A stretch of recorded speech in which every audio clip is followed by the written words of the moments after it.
Boa tarde a todos. Vamos reiniciar aí os trabalhos. Temos apenas alguns recados administrativos.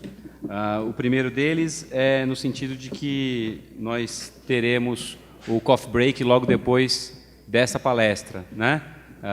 O coffee break está estipulado aí até às 5h30 e depois a gente começa o outro ciclo de palestras. Tá ok? Mas, diante da necessidade de cumprir a programação, nós agradecemos a presença de todos, obviamente, e já iniciamos esse painel que vai tratar da arbitragem. Tá? Os palestrantes de hoje, na ordem, são os professores Carlos Alberto Carmona, professor doutor da Universidade de São Paulo, diretor do IBDP e advogado, e o professor José Rogério Cruzitucci, diretor da Universidade de São Paulo, professor titular da Universidade de São Paulo e também advogado, e também o querido professor Manuel Pereira Calças, desembargador do Tribunal de Justiça e professor da Pontifícia Universidade Católica e da Universidade de São Paulo. Então, a quem eu agradeço efetivamente aí a oportunidade de estar sentado com eles, meus professores de pós-graduação. Quem inicia, portanto, o professor Carmona. Boa tarde a todos. Senhor presidente, quando faltarem 3 minutos para o meu tempo, o senhor me avise, porque nós britanicamente vamos encerrar, mesmo a contragosto, para que o tempo seja absolutamente respeitado, conforme foi a regra que nós fixamos no início dessas jornadas. Tudo começa no segundo semestre de 2012, quando há uma iniciativa congressual, na verdade do Senado da República, para reformar a lei de arbitragem e de mediação. Sim, queria-se no Senado da República reformar a lei de mediação, que não existe. De qualquer maneira, foi criada uma comissão, exatamente com este nome, Comissão de Juristas para a Reforma da Lei de Arbitragem e de Mediação. Essa comissão tinha no seu início, se não me engano, 7 membros. E o presidente do Senado foi convencido de que haveria um espaço dentro da nossa legislação para uma reforma da lei de arbitragem e da tal lei de mediação. E, portanto, ele nomeou uma comissão de juristas para isto. Essa comissão foi tida por alguns como uma comissão pequena e, portanto, houve uma série de injunções políticas que acabaram fazendo com que essa comissão fosse inchada. Então, começou com 7 membros, depois foram 13, 18, 21 e acabaram com 22. Não entrou um outro, o último que não falou muito, mas entrou. 22 membros, uma comissão. É uma coisa espantosa, porque uma comissão de 22 pessoas é uma comissão que não podia fazer nada. Tinha 180 dias para reformar a lei de arbitragem. Para presidir esta comissão, foi escalado o ministro Luiz Felipe Salomão, que fez jus ao nome. Quer dizer, foi um poço de paciência e conseguiu reunir estes 21 membros, ele era o 22º, conseguiu reunir esses 22 membros de forma produtiva. Apresentamos, sim, em 180 dias, os 2 anteprojetos de lei. Gente, vocês não imaginam a tarefa do ministro Salomão, que passou a ter a minha admiração irrestrita.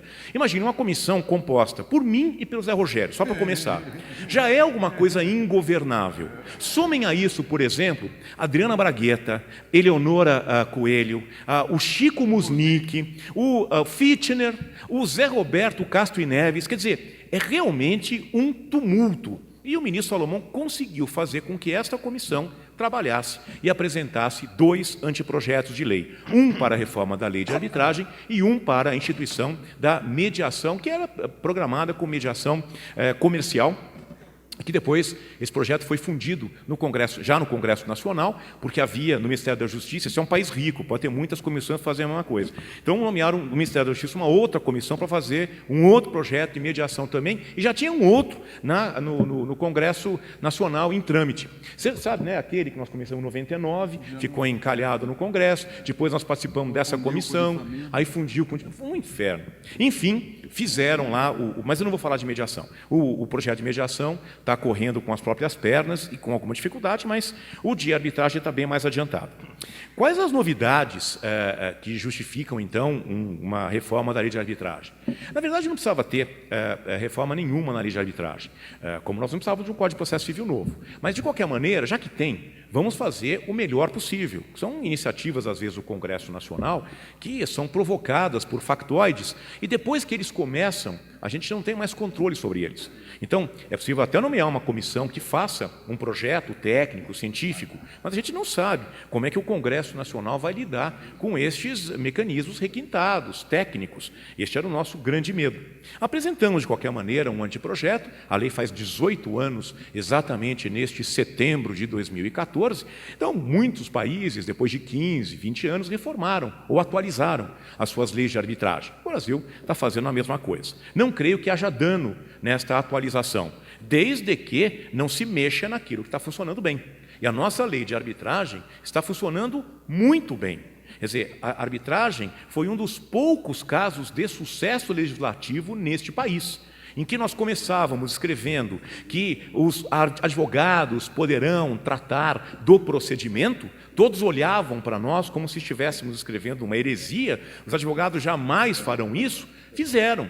Nós criamos um processo diferente e as pessoas utilizaram. Nós criamos um mecanismo desconhecido e isso aculturou-se entre nós. Tudo aquilo que dizem do Código de Processo Civil novo, todos os mecanismos novos têm essa mesma afirmação. Os advogados não sabem usar, os juízes não corresponderão à expectativa e não há cultura. Então, a lei de arbitragem nega todas essas três premissas negativas que continuam sendo movimentadas contra o novo Código de Processo Civil. Portanto, nós temos aqui um caso de sucesso numa proposta, numa legislação dos anos 90, tornou-se lei em 1996 e agora está sofrendo esta atualização. O que vai mudar para o bem ou para o mal? Francamente, o que há de ruim nessa proposta é pouco. Acredito que esta seja uma proposta bastante positiva.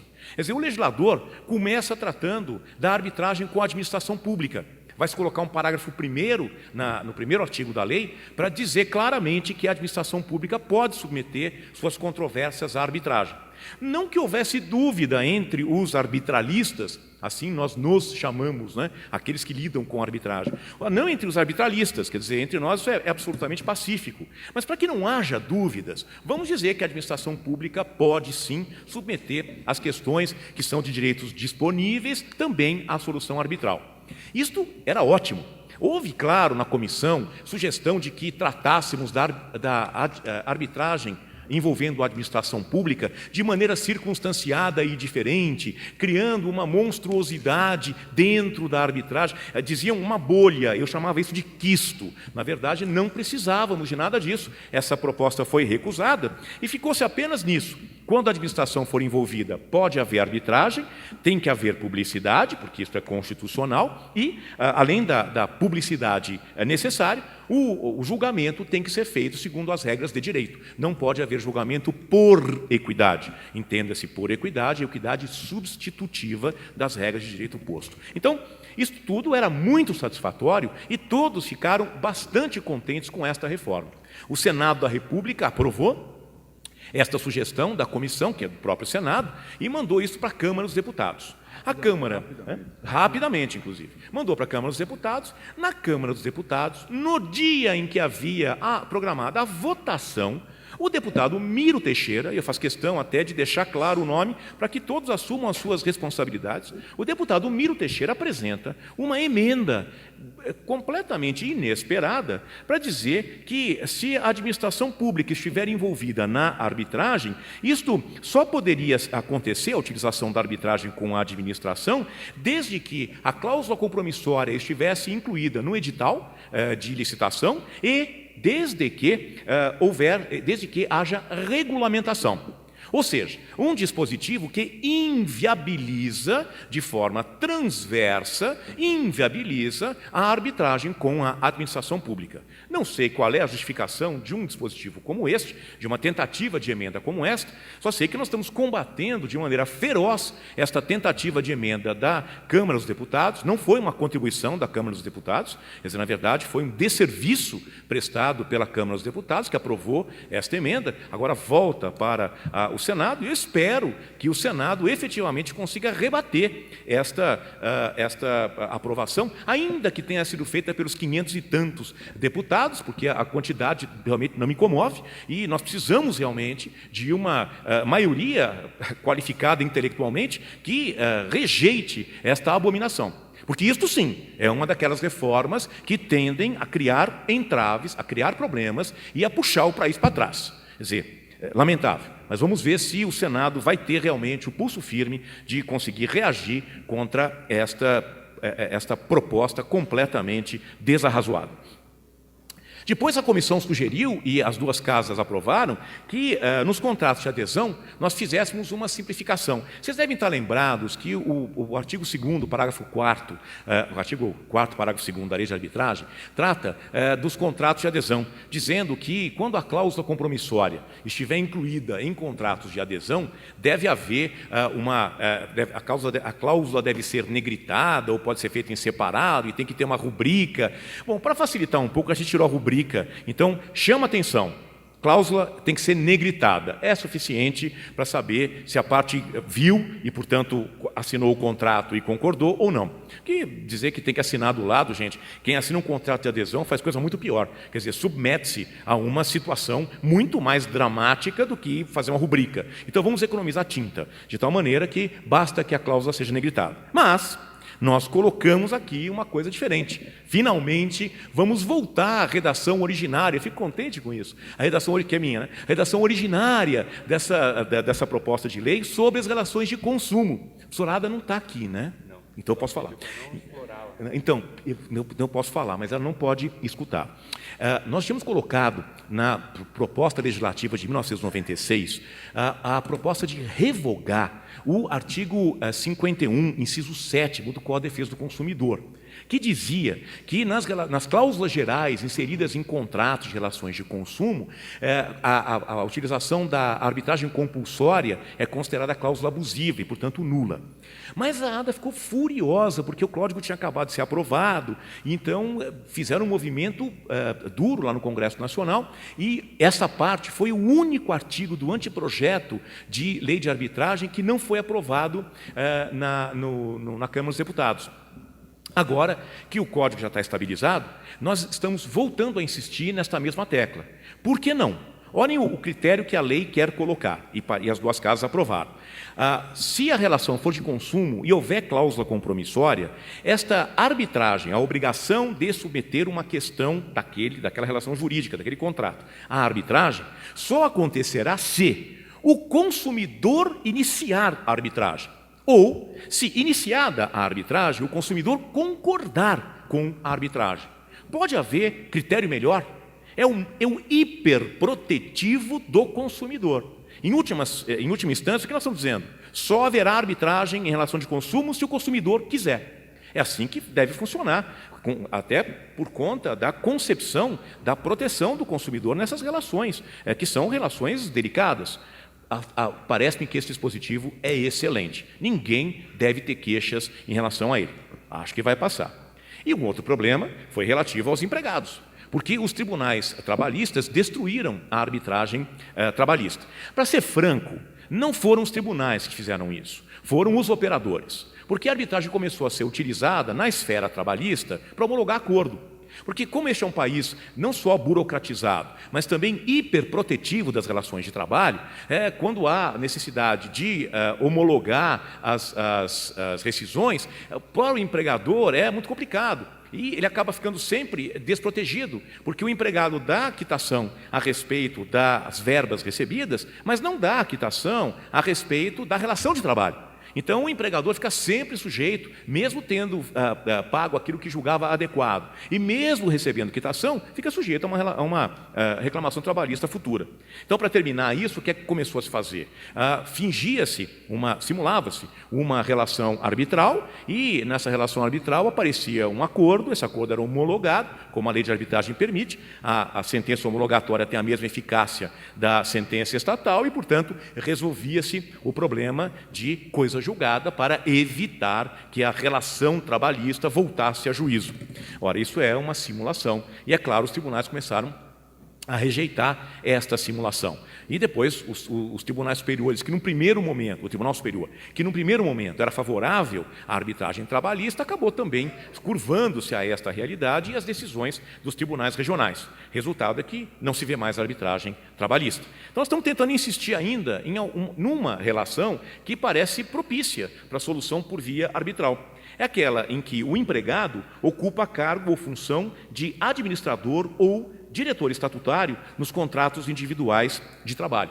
Então, nesta hipótese, como vai haver um pouco mais de paridade de armas entre os litigantes, parece mais razoável que nós possamos resolver esta questão pela via arbitral. Vamos ver, quer dizer, se vai ou não vai haver alguma reação mais dura quanto ao dispositivo. Bom, é claro. O professor Zé Rogério interferindo na minha palestra, mas em bonis, me lembra que o interessante, e vou repetir as palavras dele, o interessante é lembrar as críticas que são feitas, ele tem toda a razão, as críticas que são feitas a esses dois dispositivos de relação de consumo e de relação de trabalho, de pessoas que não leram a proposta legislativa. Quer dizer, a gente tem visto isso, Zé Rogério, a gente tem visto isso no Código de Processo Civil. Sujeito que não leu nada e diz que o código é ruim. Não tem nada na vida que seja completamente ruim ou completamente boa, nem Giló. Então, tudo tem um meio termo.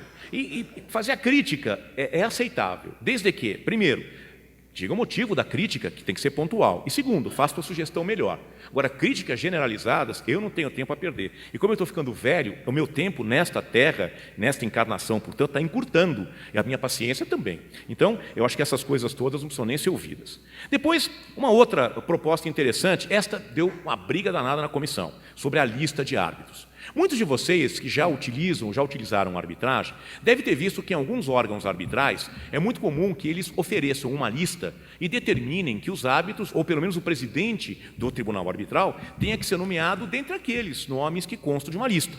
Outros não trabalham com lista e outros trabalham com listas meramente informativas, dizendo que você nomeia para ser árbitro quem você quiser, e ele dá algumas sugestões de pessoas que já atuaram junto àquele órgão, ou então pessoas que estão habilitadas a atuar naquele órgão. São critérios diferentes e todos eles válidos. Mas parece que alguns ficaram incomodados e as razões, eu imagino que sejam mais de ordem subjetiva e psicológica do que jurídica. Ficaram incomodados com esse dispositivo que determina, porque a lei diz isto, que as partes submetem ao regulamento que escolheram.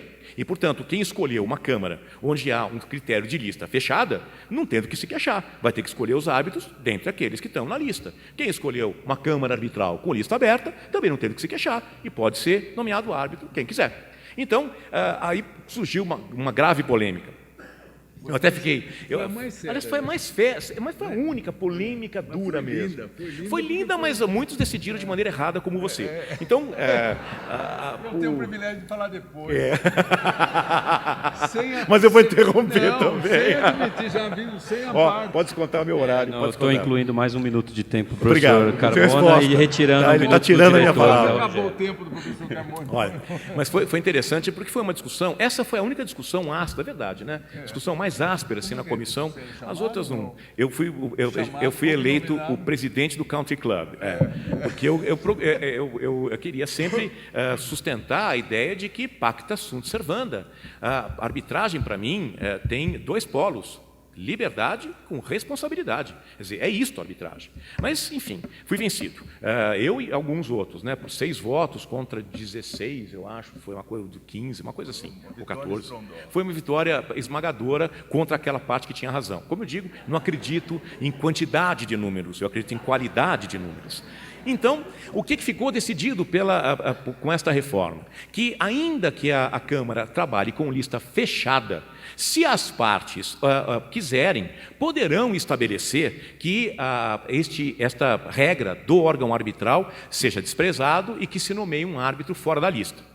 Mas aí, embora vencido, não convencido, e como eu aprendi a fazer lei durante esses últimos 20 anos, eu fiz uma proposta que acabou sendo acolhida com uma vírgula dizendo, desde que a Câmara concorde. Ou seja, a Câmara nunca vai concordar, nunca vai entrar, então não vai adiantar nada. Quer dizer, leiam depois a proposta legislativa. Olha, eu aprendi a fazer isso com o ministro Atos, ele me ensinou isso muito bem. Ele disse, Carmona, a lei não é lugar para a gente dizer a verdade. A lei é um lugar para a gente dizer aquilo que a gente tem que dizer, ainda que de uma forma mais suave, mais aberta. E eu aprendi isso direitinho. Vejam a vírgula, vejam o final e vejam se eu não tenho razão, que no final das contas, quem ganhou fui eu. Então, Tem razão. Eu dou razão. depois, rapidamente, porque meu tempo está se esgotando, nós vamos criar um sistema paralelo ao do Código de Processo Civil, que me pareceu muito bom, de interrupção da prescrição com a instauração da arbitragem. Ainda que a arbitragem se extinga por questão de jurisdição, quer dizer, ainda que o árbitro decida, olha, aqui não há arbitragem possível porque a convenção de arbitragem não indica esta Câmara, ou a convenção de arbitragem não recobre esta causa, ainda assim, o efeito interruptivo da prescrição, com um paralelo bom em relação ao Código de Processo Civil, vai ser dada por interrompido.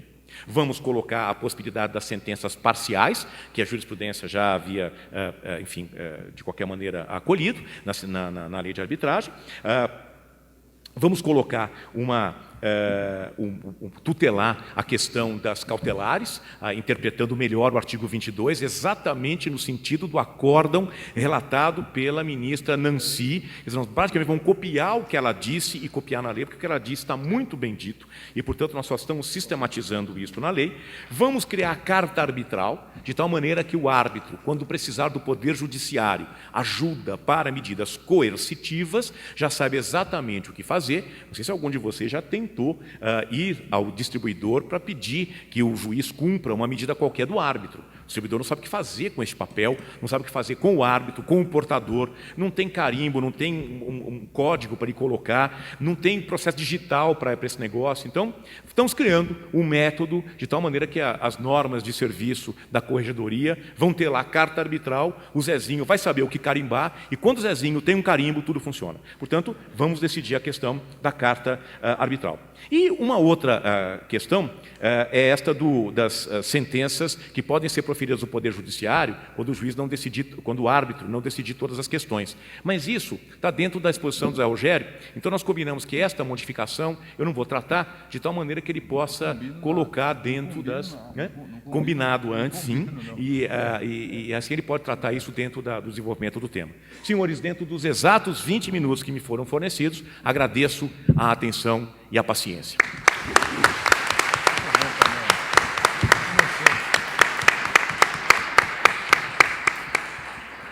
Sr. Carmona, quem agradece somos nós, essa alegria, essa didática, e também a gente não deve esquecer até a responsabilidade da organização desse congresso, e a gente, enfim, fica muito grato. E agora, sem mais delongas, passamos a palavra para o diretor, que tem menos 1 minuto para a sua fala.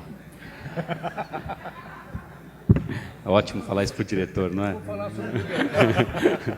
Prezado Ronaldo, meus queridos colegas de docência, professor Carmona, professor Manuel Pereira Calças, renovada a minha satisfação. Eu fico aguardando as jornadas com muita ansiedade. E esse é o momento de realização. Formidável, uma tarde formidável que me proporciona de poder estar nesse ambiente com amigos, com colegas. Eu desejo cumprimentá-los todos na pessoa do mestre, do nosso mestre, do meu mestre, pessoa por quem eu nutro uma enorme admiração, que é o professor Cândido Rangel Dinamarco.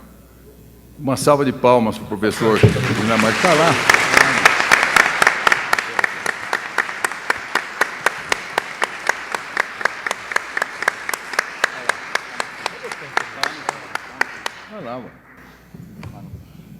Devo também dizer que o tema que me foi sugerido, a liberdade de decisão do árbitro, é um tema que necessariamente vai fazer com que eu extravase o tempo, reclamando, inclusive, da ausência de liberdade para poder falar sobre esse tema, porque é impossível as premissas desse tema serem abordadas em 15 minutos, 17 minutos, 20 minutos. 20 minutos. Certamente irei ultrapassá-los. Entre os deveres do árbitro, insere-se aquele de conduzir o processo, observando, tanto quanto possível, a incidência das garantias do processo legal. Assim, mantendo a sua independência e imparcialidade, deve agir com diligência preservando sempre a confidencialidade de que se reveste o processo arbitral. De fato, a teor do artigo 18 da Lei de Arbitragem, o árbitro é juiz de fato e de direito, tendo ampla liberdade para formar a sua convicção. Nessa dicção ampla liberdade, certamente engloba as máximas de experiência, mas não, assim como ocorre com o juiz, não o seu conhecimento privado. Há aquele célebre livro, escrito na década de 50, que ainda é atual, O Conhecimento Privado do Juiz, de Frederico Stein, onde ele mostra muito bem ali que o juiz, ainda que possa, na formação de sua convicção, levar algum conhecimento privado, ele não pode revelá-lo na sentença. Esse é um dos pontos mais interessantes. E aí a distinção, num capítulo desse livro, entre máxima de experiência e conhecimento privado. O que são admitidas pelo nosso Código são as máximas de experiência, e eu estou muito feliz porque no dia 1º de outubro eu faço parte de uma banca examinadora na Faculdade de Direito da PUC de São Paulo com esse título, Máximas de Experiência no Processo Civil. Prevalece aqui aquele princípio antigo de quod non est in actus, non est in mundus, ou seja, o juiz deve se ater àquilo que consta do processo, assim como o árbitro também deve se adstringir ao que consta do processo arbitral. Tal liberdade, contudo, desponta limitada pelas regras dos artigos 128 e 460 do Código de Processo Civil. Vale dizer, impera também, no âmbito do processo arbitral, o denominado princípio da congruência, no sentido de que a sentença arbitral deve guardar simetria com o objeto litigioso desenhado no termo de arbitragem. Esse é um tema fundamental, no sentido de que a convicção do juiz, exposta na ratio decidendi, deve guardar essa simetria com a causa de pedir, assim como o dispositivo deve também guardar uma harmonia com o pedido deduzido na petição inicial, seja no campo do processo judicial, seja no campo da arbitragem. Eu lembro aqui um livro que marcou época, a época escrito por um jovem processualista, Piero Calamandrei, intitulado La Gênese Lógica da Sentença. É um dos escritos mais importantes que retratam exatamente essa relevância da congruência no âmbito do processo civil. E mais adiante, comentando o pensamento de Calamandrei, há uma página magnífica num trabalho escrito por Capelletti, Processo e Ideologia, onde ele mostra ali que o silogismo judicial é apenas uma expressão didática que combina com a sala de aula, mas a sentença traz em si um aspecto, inclusive filosófico, misterioso. E aí, então, o Capelletti faz uma distinção rica entre fundamentos filosóficos que não vão para a sentença e fundamentos jurídicos, estes sim, que são reproduzidos na sentença. Em outras palavras, o juiz, como ser humano, e o árbitro, também no seu exercício jurisdicional do ato de julgar, de sentenciar, acabam, cada um na sua esfera de atuação, acabam formando a convicção, mas muitas vezes não levam para o ato decisório, e nem podem levar, exatamente os fundamentos filosóficos, vale dizer, como ser pensantes, vale dizer as suas idiosincrasias, as suas opções de credo, de raça. É esse dado que torna o ato de sentenciar misterioso. É exatamente nessa linha que Capelletti, então, enfrenta de uma forma brilhante esse aspecto atinente a essa temática. É verdade que o processo arbitral é caracterizado por certa flexibilidade, inclusive no que toca à construção do objeto litigioso. Pode-se dizer que a pretensão das partes vai se formando até estabilizar definitivamente no termo de arbitragem. A partir desse momento, toda prova a ser produzida no âmbito do processo arbitral deve se cingir, naturalmente, aos fatos delineados pelas partes e consolidado no termo de arbitragem. Aqui também há uma certa discussão entre a extensão dos poderes probatórios do juiz, ou melhor dizendo, do árbitro. Por quê? Porque, às vezes, há uma certa confusão entre flexibilidade do processo arbitral e extensão dos poderes do árbitro. A rigor, o árbitro atua nesse cenário a exemplo do juiz, ou seja, nós estamos falando em direitos disponíveis, no âmbito e só de direitos disponíveis. Via de regra, as partes assistidas por excelentes e talentosos advogados, escritórios de advocacia, um departamento do escritório, desses grandes escritórios de advocacia. Evidentemente que nós não podemos pensar que o árbitro vai substituir, ou seja, vai se imiscuir, não é, para produzir a prova não requerida pela parte que tiver assistida de uma forma menos eficaz. Isso não é possível, ou raramente acontece. Eu tive o privilégio de participar de que até eu estava presidindo de uma audiência com o professor Carmona, que existia esse descompasso. Um advogado com uma experiência de um lado e, de outro lado, um advogado que realmente não tinha experiência nenhuma. Nessas circunstâncias, talvez seja possível o árbitro, então, como o juiz, dependendo do objeto, no campo da arbitragem, como eu disse, isso ocorre de forma mais rara, haver, então, uma substituição da atividade. Isso não quer da atividade do advogado pelo árbitro. Isso não significa que o árbitro não possa determinar a produção de prova de ofício, e nem que isso implique inquisitoriedade. É dentro do âmbito do que ocorre no processo, uma copiosa literatura sobre os poderes instrutórios do juiz, que se aplicam analogicamente aos poderes instrutórios do árbitro. Seja como for, a distrição é a chave para o diagnóstico da rigidez da sentença arbitral.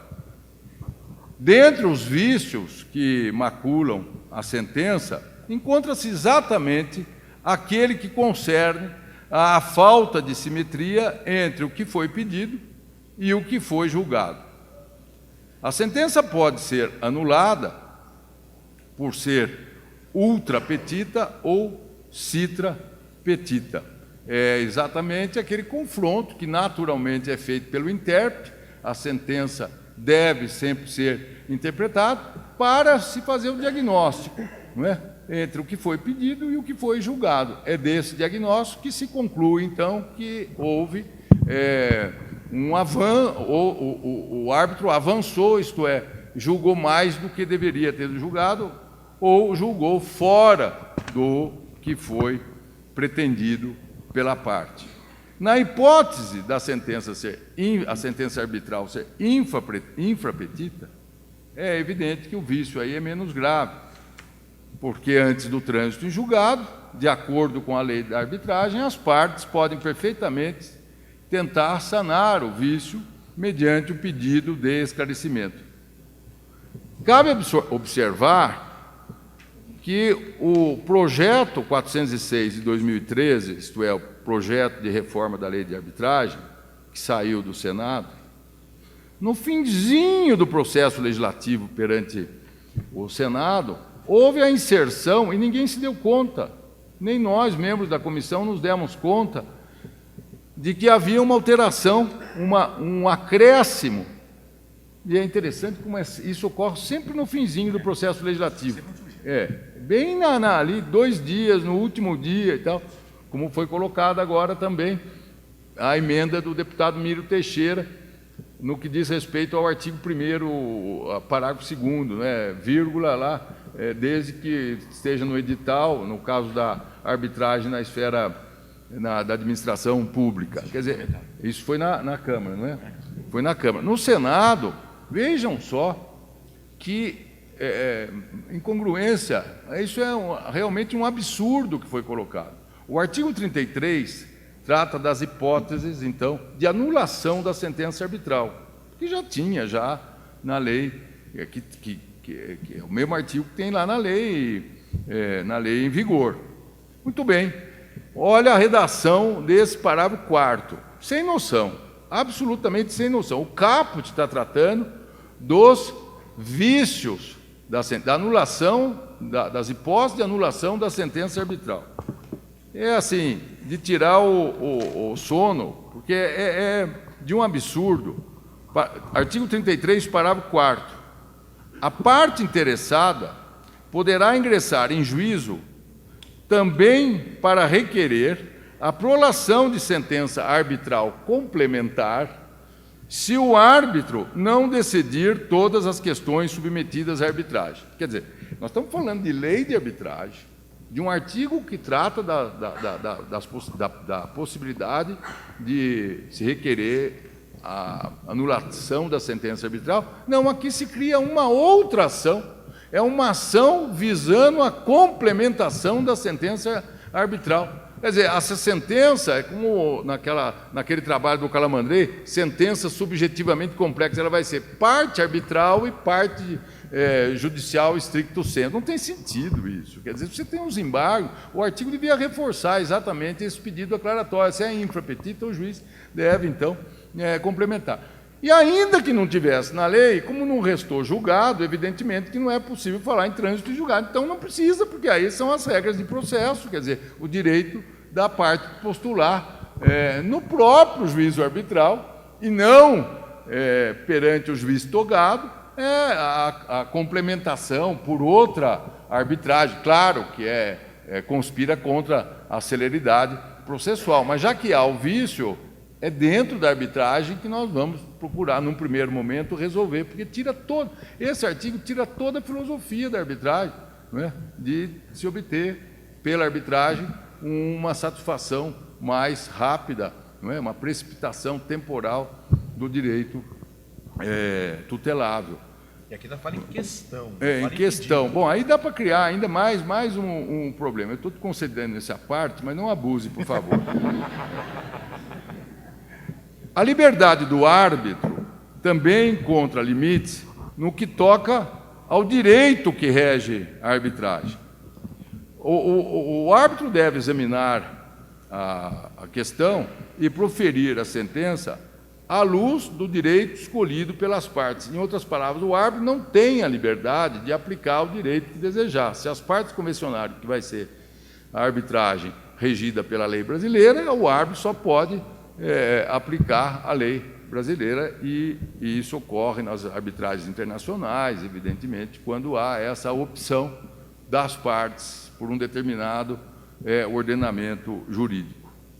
Já no que se refere à equidade, que é interessante como nós temos, diferentemente do que ocorre na Itália, por exemplo, como nós temos uma rejeição natural ao juízo de equidade. E não se deve ter esse receio do juiz da equidade, porque, evidentemente, se houver abuso do juiz togado ou do árbitro, há as formas de controle da decisão judicial. Pois a equidade que vem da antiga filosofia é exatamente a prudência. Muitas decisões que não estão calcadas expressamente na equidade,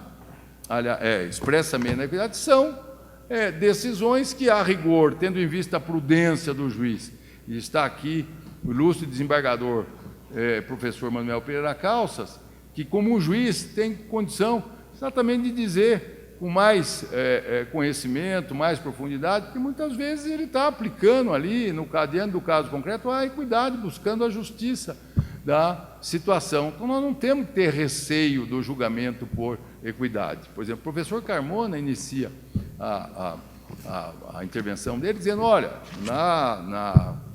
nas questões arbitráveis sobre a égide da lei nova, da reforma, melhor dizendo, que amplia, generaliza e tal, é só juízo de legalidade. O árbitro não pode haver arbitragem, sendo uma das partes órgão da administração pública, na qual o árbitro julgue por equidade. Então, é estrita legalidade. É essa a tônica. E já mostrando que, no Brasil, a vingar o projeto transformando em lei, é assim. Mas, na experiência jurídica internacional, nós sabemos que há ordenamentos que permitem, mesmo sendo órgão público envolvido na arbitragem, que o juiz, então, aplique a equidade, que nada mais é do que a prudência e a aplicação dos princípios gerais. Quer dizer, isso é do dia a dia dos magistrados, né? Examinar sobre a ética, sobre a ótica, ou sobre a ética também, a ótica da razoabilidade, quer dizer, da ponderação, e procurar o julgamento mais adequado possível. Como no campo da administração pública, nós estamos falando em matéria, normalmente matéria de direito, quer dizer, restringe essa possibilidade, então, ou essa flexibilidade para o juiz externar o julgamento a partir de uma ratio decidendi fundada nos princípios, enfim, em última análise, na equidade. Não que eu esteja a evidência equiparando equidade com a aplicação dos princípios gerais, mas certamente esses iluminam o juízo prudencial. Vale lembrar, e eu me encaminho para o final, vale lembrar que nem sempre o painel é formado por árbitros com conhecimento jurídico. Quando nós falamos liberdade do árbitro de julgar, bom, são lá 3 advogados, 2 advogados ilustres, um juiz ou experiente, um desembargador aposentado, então ótimo. Mas nós temos que lembrar que nem sempre a arbitragem, não é? O painel arbitral é formado por pessoas que têm um conhecimento jurídico. Normalmente sim, mas nem sempre. Eu já integrei a arbitragem com um geólogo do meu lado, era um geólogo que presidia a arbitragem.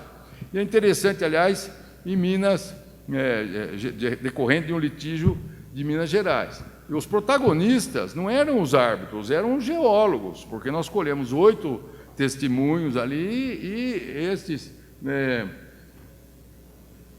não estou entendendo o que está escrito aqui. Não deu para ler. Melhore a letra e passe novamente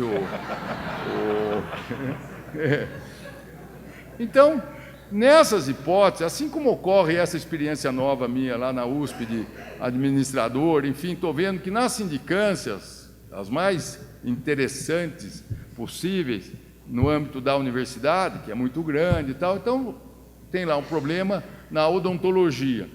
Então, são um professor da odontologia, às vezes um da enfermagem, e aí um da faculdade de Direito, que não entende nada do que está se discutindo lá.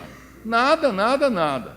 Problema de um remédio caro que desapareceu lá e tem que abrir uma sindicância, quer dizer, mas vai um professor de Direito para dar o formato do devido processo legal, senão é muito fácil anular. Então, nós temos que explicar. Olha, uma vez eu fiz uma na Faculdade de Medicina que os membros da sindicância, todos da faculdade, queriam matar o aluno, literalmente, eles queriam matá-lo.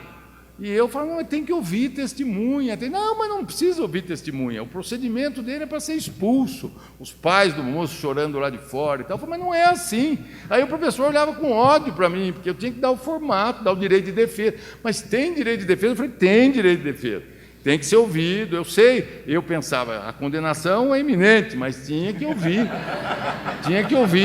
Tinha que resguardar formalmente. Na arbitragem é a mesma coisa. Quer dizer, se nós fizermos, então, pensarmos num painel em que as pessoas não têm o conhecimento jurídico, como é que eles vão redigir a sentença? Eles vão redigir a sentença só com o dispositivo. E essa sentença não é a sentença. Porque nós sabemos que uma sentença que só contém o dispositivo, embora ela exista, não é? Ela não terá eficácia nenhuma, porque ela é nula, primo octoli, quer dizer, ex radice, é uma sentença que não será exequível. E por isso que é recomendável que pelo menos o presidente desse painel arbitral seja alguém versado em direito a evitar a apontada nulidade. Eu quero concluir dizendo, e aqui evidentemente que é só para elogiar, como foi importante a figura do professor Carmona na nossa comissão, porque ele era o arquivo vivo do outro procedimento legislativo, isto é, da lei que está em vigor. Então, ele trazia subsídios importantes. E, embora reunido comigo, com o Chico Musnick, com o Zé Roberto, com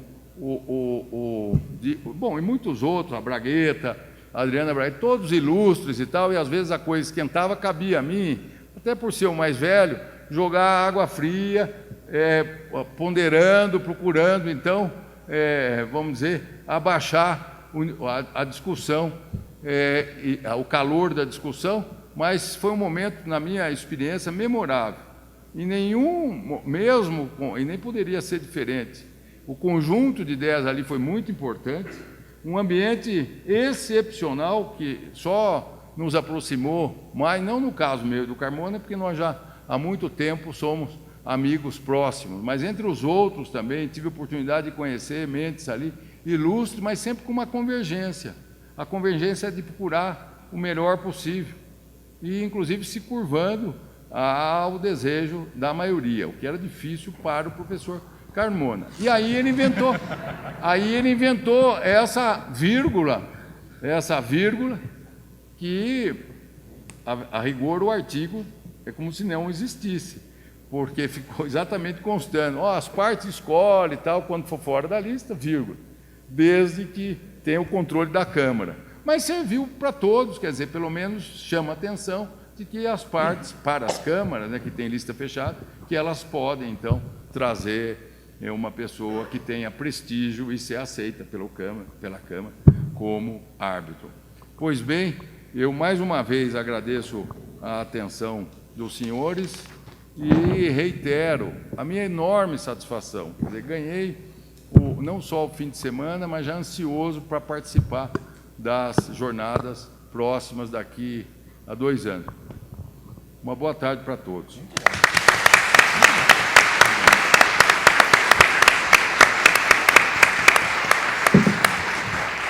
Professor Zé Rogério, memorável é esse momento para todos nós aqui, com essa alegria expressada aqui.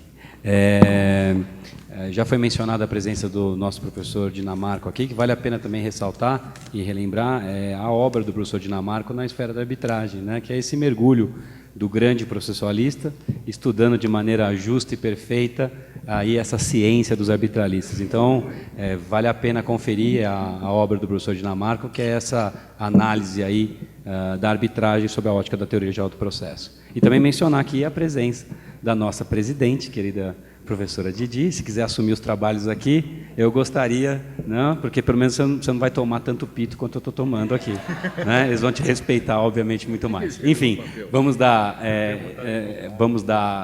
continuidade e para recolocar o tema e finalizar, obviamente, esse painel, não há ninguém melhor do que o desembargador Pereira Calças, porque além da qualidade de professor, ele vai poder relatar aqui a experiência dele na condução da Câmara Empresarial de São Paulo e, obviamente, quando tratou isso, muitas questões arbitrais surgiram nas questões da crise da empresa. Então, professor Pereira Calças, a palavra é sua. Bom, boa tarde a todos. É um prazer imenso estar aqui, graças ao convite da minha amiga querida, professora Tereza Alvim Vambier. Eu saúdo todos os colegas e amigos queridos desta mesa, Dr. Rosério Tucci, que é meu chefe lá na Faculdade de Direito do Largo São Francisco, Dr. Carmona e o Ronaldo Vasconcelos, quem eu fui da banca de doutorado, e dizer que realmente ser convidado numa jornada em que o professor Arruda Alvim vai ser homenageado, para mim é uma alegria muito grande, que eu fui, né, monitor do professor Arruda Alvim nos idos de 1972. Portanto, homenagear o professor Arruda Alvim. Eu deixei de participar da banca da magistratura hoje, para a alegria dos candidatos, né? E, portanto, um suplente lá muito bem, o Dr. Manuel Justino, que é excelente palencista, mas eu teria hoje, era para estar exatamente na banca agora dos exames orais da magistratura paulista. E dizer que fiquei muito feliz com as palavras do Dr. Tucci, quando falou a respeito de que o juiz, não é, deve julgar por equidade, porque toda a primeira pergunta que eu tenho feito para os alunos, Dr. Tucci, é de filosofia. Eu examino filosofia, sociologia, tributário e comercial. Em filosofia sempre tem sido exatamente sobre esse aspecto, não só do do positivismo, do pós-positivismo, principalmente, dos princípios e da equidade em especial, para sentir nos juízes que vão nos substituir nos próximos 40 anos, né, na Justiça Paulista, se eles têm essa visão da prudência que o professor Tucci, com a sua experiência, acabou de ressaltar que é imprescindível para ser magistrado. Bom, eu, por óbvias razões, o tema foi aberto para mim sobre reflexões sobre a arbitragem, e eu vou fazer um link, pelo tempo que me foi dado, exclusivamente para trazer para vocês a experiência que nós temos na Câmara. Primeiramente era a Câmara de Falências e Recuperações, foi a primeira Câmara especializada do Estado de São Paulo e no Brasil sobre isso, que depois nós transformamos em Câmara de Direito Empresarial, com ampliação da matéria para toda a matéria do Código Civil, o livro Direito de Empresa na íntegra, desde o 966 ao 1195, lei das SAs, franchise e contratos empresariais, e principalmente a lei da sociedade anônima e a limitada em especial. E nós temos enfrentado, poucas vezes, é bem verdade, a questão envolvendo a arbitragem e empresas ou em falência ou em recuperação judicial. Não é? E as primeiras decisões de primeiro grau, todas desqualificaram a arbitragem, afastando as decisões arbitrais, sempre sob o argumento de que o juízo universal da falência deveria ser observado, e por isso, não é, todos aqueles dispositivos que causariam algum obstáculo à deliberação por câmara arbitral foram afastados. Não é? E o primeiro caso, primeiramente eu quero destacar, para quem não atua na área de falências e recuperações, que a Lei 11.101/2005, ao substituir o Decreto 7661/45, ela trouxe profundas alterações em direito concursal, notadamente com o afastamento da concordata e a inserção em seu lugar do Instituto da Recuperação Judicial, e o redesenho do Instituto da Falência, já que tanto a falência quanto a recuperação judicial tem, inegavelmente, como, vamos dizer, pedra angular da sua interpretação, a preservação da empresa. Quer dizer, a Lei 11.101/2005, ela foi escrita, foi desenhada sobre a égide do princípio constitucional da função social da propriedade, leia-se função social dos meios de produção e função social da empresa.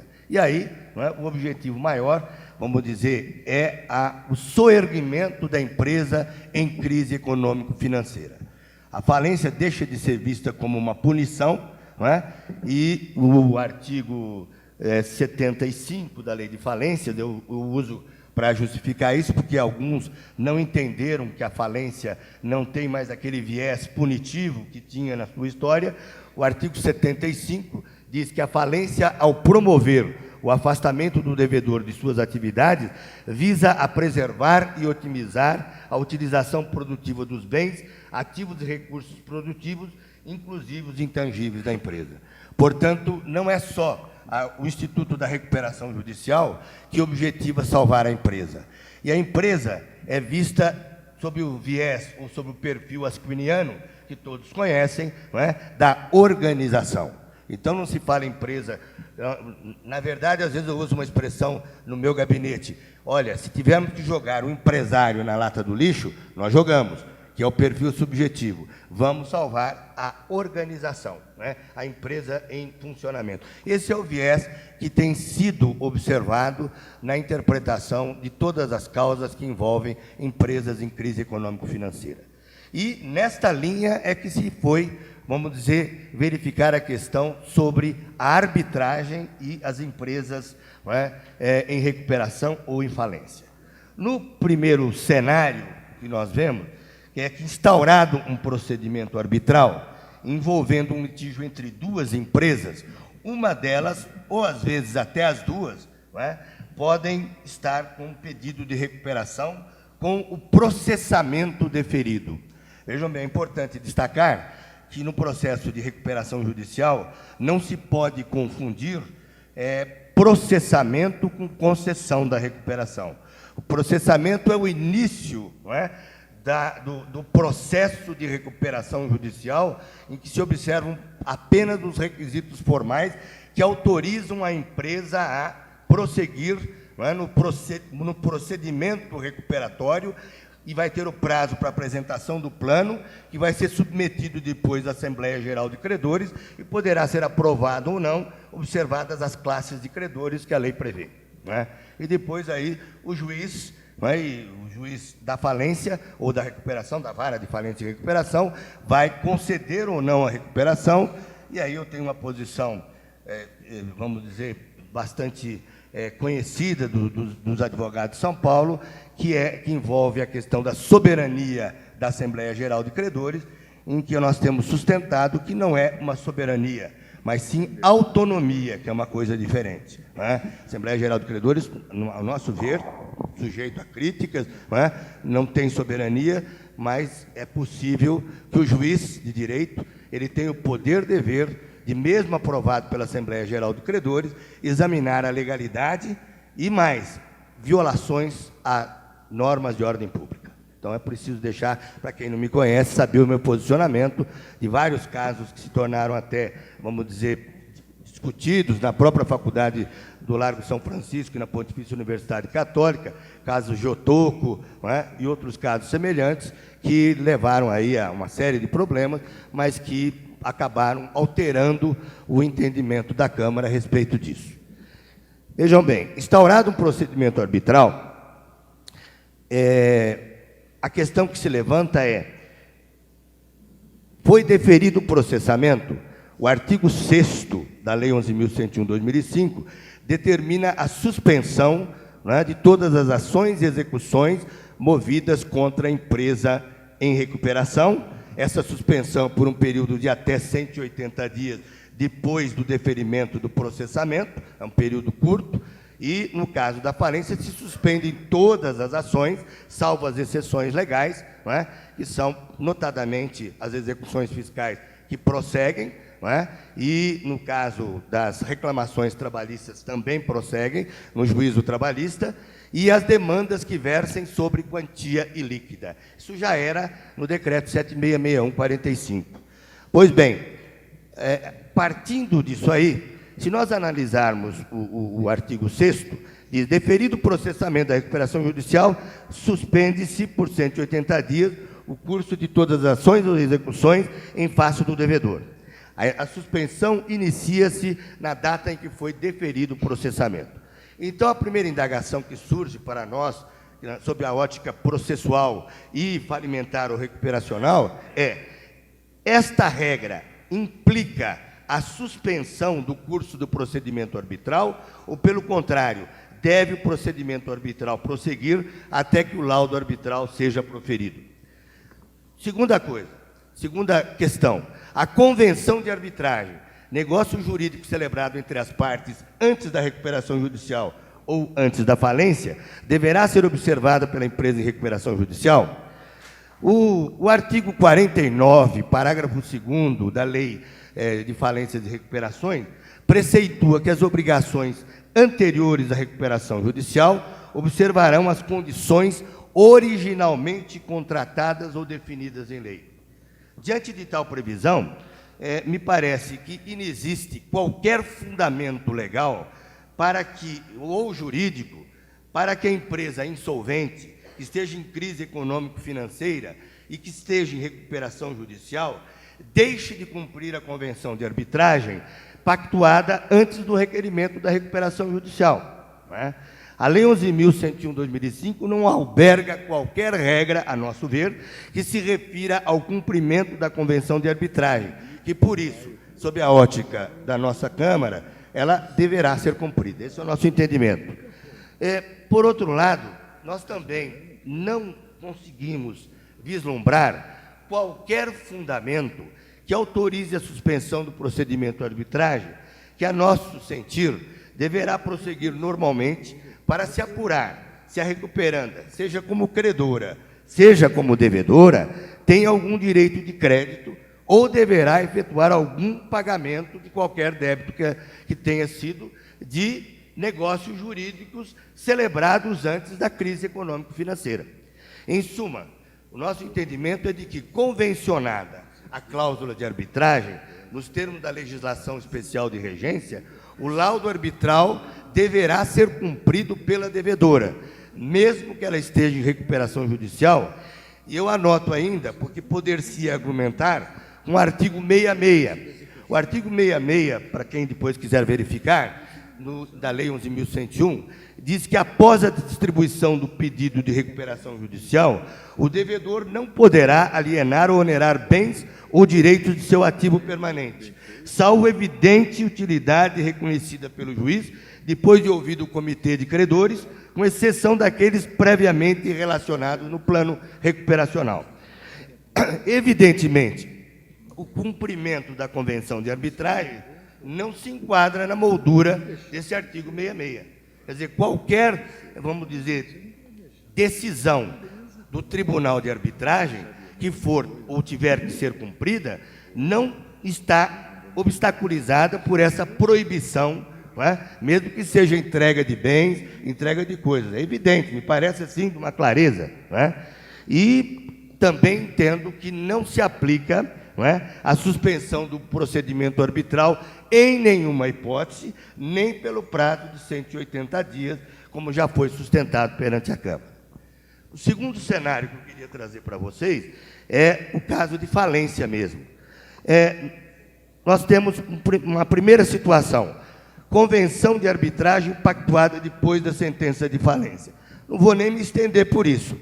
Decretada a quebra, a empresa falida, eu vou falar empresa falida, não é muito técnico, pode ser empresário ou sociedade empresária, só para ganhar tempo e eu não ser gongado muito rapidamente, não é? A empresa falida, o empresário perde a livre disponibilidade de seus bens. Ele não pode praticar nenhum ato que envolva a disposição patrimonial sob pena de nulidade. Não é? Apesar da lei não prever expressamente, a sanção clássica sempre foi a nulidade do ato, porque ele perde, não é, a capacidade de dispor dos bens da sua empresa, não é, até o encerramento da falência. Então, nesse caso, se ele celebrou uma arbitragem, uma convenção de arbitragem, depois do decreto da quebra, me parece não haver dúvida nenhuma que essa convenção é nula de pleno direito e ele não poderia colocar nenhum dos negócios jurídicos que ele celebrou no exercício da atividade empresarial, porque ele perdeu a administração da sua empresa. Não é? O que não impede, aí eu entro num outro aspecto, que o administrador da massa falida, autorizado pelo juiz, possa fazê-lo. Porque, em muitos casos, não é? E o comitê de credores, ou, se for o caso, pela Assembleia Geral de Credores. Evidentemente que, em muitas situações, a arbitragem se mostra muito mais apta e muito mais eficiente para solucionar um problema, notadamente nessas arbitragens de matérias técnicas, como foi dito aqui pelo Dr. Tucci, dos geólogos, não é? E aí eu não vejo por que não se submeter, não é? Basta o quê? Aí o administrador judicial da massa falida pede autorização para o juiz da falência, que, se entender pertinente, convoca uma Assembleia Geral de Credores, ou, se tiver comitê de credores, o comitê substitui a necessidade da Assembleia e, autorizado, não é, assina a convenção de arbitragem, e aí ela é válida, não é, e é eficaz. É uma outra situação. E quem vai decidir aquela questão, se é crédito ou débito, será o painel arbitral e assunto encerrado. Eu não vejo nenhum problema. Bom, convenção de arbitragem e procedimento arbitral anteriores à sentença de falência. Isso é o mais comum.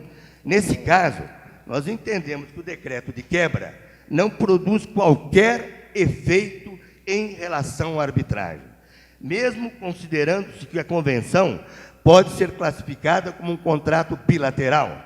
A questão do contrato bilateral, eu lembro a vocês que o artigo 117 da Lei 11.101/2005 estabelece o seguinte: os contratos bilaterais não se resolvem pela falência e podem ser cumpridos pelo administrador judicial se o cumprimento reduzir ou evitar o aumento do passivo da massa falida, ou for necessária a manutenção ou preservação dos seus ativos mediante autorização do comitê. O contratante pode interpelar o administrador judicial no prazo até 90 dias, contado da assinatura do termo da sua nomeação, para que dentro de 10 dias ele declare se cumpre ou não o contrato.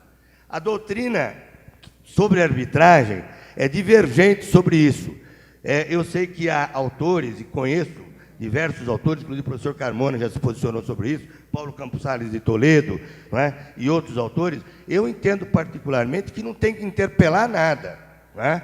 Eu acho que, apesar do contrato de arbitragem ser um contrato bilateral, pode ser um contrato bilateral, na medida em que, previamente à insolvência, previamente à crise, partes com plena capacidade, tratando de direitos disponíveis, convencionaram uma convenção de arbitragem,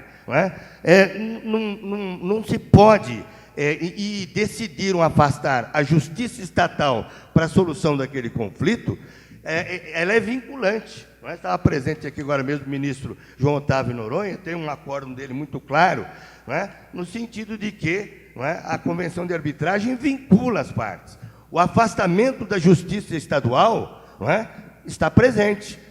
Então, se afastou-se livremente no momento que poderiam fazer isso, eu não vejo nenhum problema de ser cumprida a convenção de arbitragem. Eu não consigo entender que seria possível se falar que, por ser um contrato arbitral, um contrato bilateral, perdão, haveria que se interpelar o administrador e perguntar se ele vai cumprir a convenção. E aqui, só para ressaltar uma coisa, pouca gente se dá conta, e uma vez até o doutor Tucci brincou comigo que eu tinha inventado um negócio de inovação recuperacional, eu digo o seguinte: os institutos do direito comum das obrigações são diferentes na falência.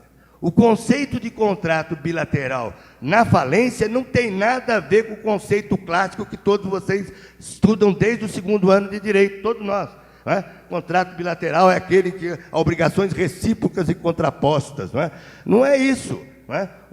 No direito falimentar, e aí pode cumprir, pode não cumprir, stoppage em trânsito ou não, o contrato bilateral para falência é aquele que ainda não se deu início ao cumprimento. Ora, se existe um negócio que deu origem à convenção de arbitral, é porque aquele processo já teve o seu... Aquele contrato já foi iniciada a sua execução, já houve o inadimplemento, e se busca a convenção de arbitragem, que é autônoma.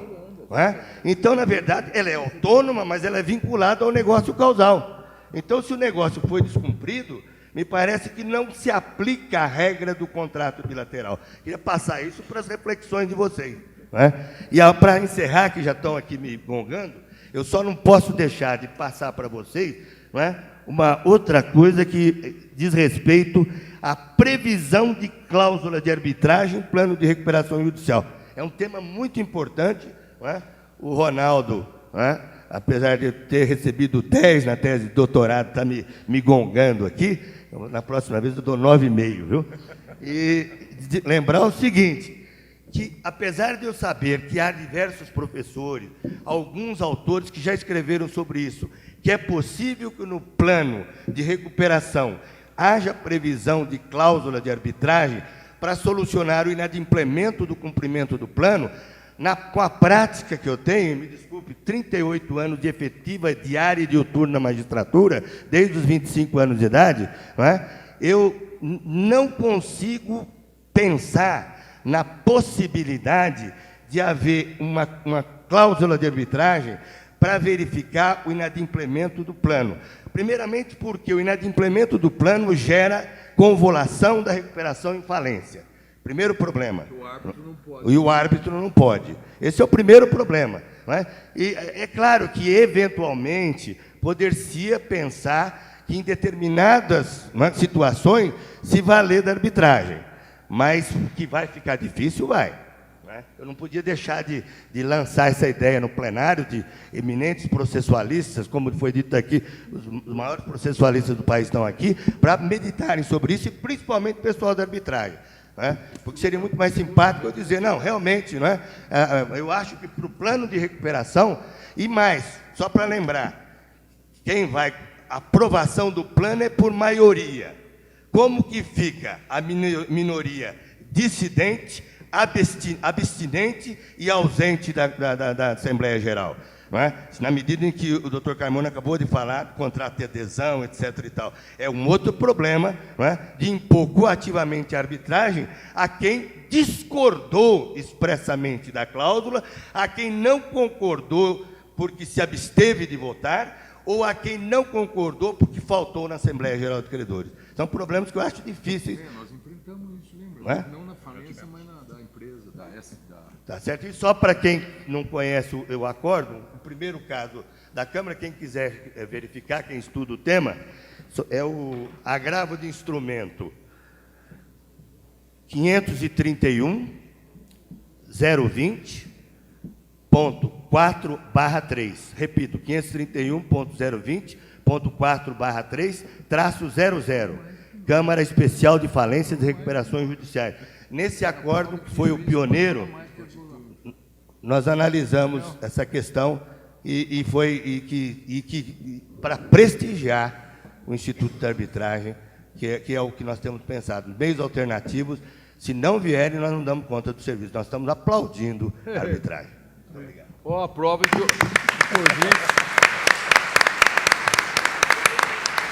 Professor Pereira Calças, quem agradece somos nós. A sua experiência na Câmara ela é notória, e principalmente na questão da discussão do papel do juiz no processo, que foi algo discutido até na mesa dos jovens, e então esse exemplo para a gente é muito caro. Muito obrigado pela presença, agradeço a todos. Nosso coffee break já está rolando, 15 minutinhos só, e a gente retorna para os trabalhos. Muito obrigado. Tá? Aproveitem a promoção dos vinhos aí, hein? Tem uma promoção dos vinhos, já ganhei um jabá.